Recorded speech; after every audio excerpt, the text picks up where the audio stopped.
একটা শহরও শান্তি শৃঙ্খলা রাখে আইন শৃঙ্খলা রক্ষাকারী, তারাও যদি যারা এই বিশৃঙ্খলা করছে তারা হচ্ছে অনুপ্রবেশকারী।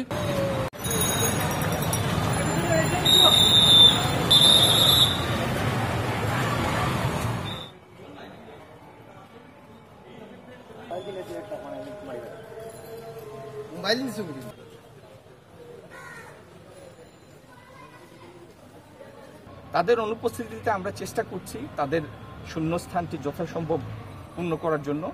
আর আমরা প্রশাসনের শীর্ষ ব্যক্তিদের প্রতি আহ্বান জানাবো দ্রুত এই ভ্যাকুয়াম পূরণ করার জন্য।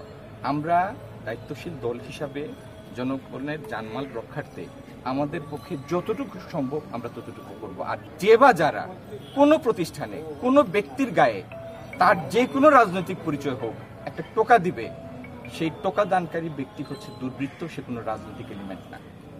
তাকে বা তাদেরকে তৎক্ষণাৎ প্রতিহত করতে হবে। আমাদের মেসেজ একটা, আমাদের নেতা তারেক রহমান জাতির উদ্দেশ্যে ভাষণ দিয়েছেন, আপনারা দেখেছেন। তিনি বলেছেন কোনো ধরনের বিশৃঙ্খলা তিনি সহ্য করবেন না।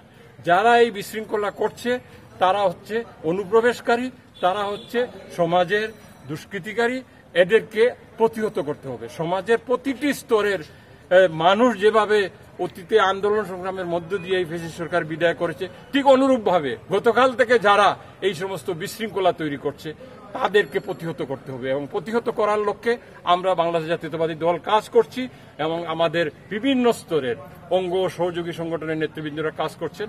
আমার জেলা বিএনপির সভাপতি হিসাবে সকলের কাছে আহ্বান থাকবে, আমাদের নেত্রীর মুক্তির আদেশ হয়েছে, আনুষ্ঠানিক মুক্তি হয়তো হবে, তারপরে তার সুচিকিৎসা, আমাদের নেতা তারেক রহমানকে স্বদেশে প্রত্যাবর্তন এবং আগামী দিনে যে সরকারের রূপরেখা দেওয়া হয়েছে সেই রূপরেখার আলোকে যে সরকার প্রতিষ্ঠিত হবে সেই সরকারকে সহযোগিতা, এই কাজগুলো হচ্ছে বাংলাদেশ জাতীয়তাবাদী দলের কাজ। সুতরাং কোনো বিশৃঙ্খলাকারীকে বাংলাদেশ জাতীয়তাবাদী দল তাদেরকে কোনো ধরনের বিশৃঙ্খলা আমরা সহ্য করব না। যদি চিহ্নিত করা হয় দলের কোনো পর্যায়ের কোনো কর্মী এই সমস্ত বিশৃঙ্খলার মাঝে জড়িত, তাদের বিরুদ্ধে আমরা কঠোর ব্যবস্থা নিব। এবং দেশবাসীকে, সিলেটবাসীকে অনুরোধ জানাই, আপনারাও আমাদের সাথে থাকেন, চিহ্নিত করেন, আমাদের এদেরকে ধরিয়ে দিন, আমরা তাদের বিরুদ্ধে ব্যবস্থা নিব।